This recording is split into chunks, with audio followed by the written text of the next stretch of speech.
ओम नमः शिवाय. जाणून घेऊया महाशिवरात्र म्हणजे काय आणि ती का साजरी केली जाते.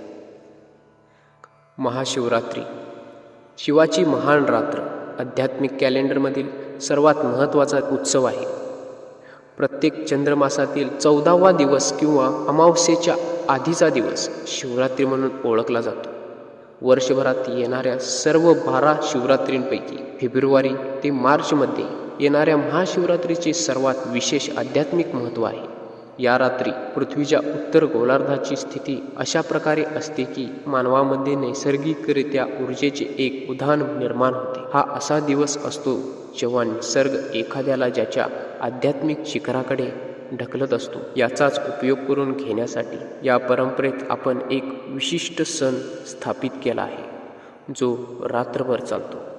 या नैसर्गिक ऊर्जेची वाढ होऊ देण्यासाठी रात्रभर चालणाऱ्या या उत्सवाचा एक मूलभूत उद्देश म्हणजे तुम्ही रात्रभर तुमच्या पाठीचा कणा सरळ ठेवून जागे राहणे.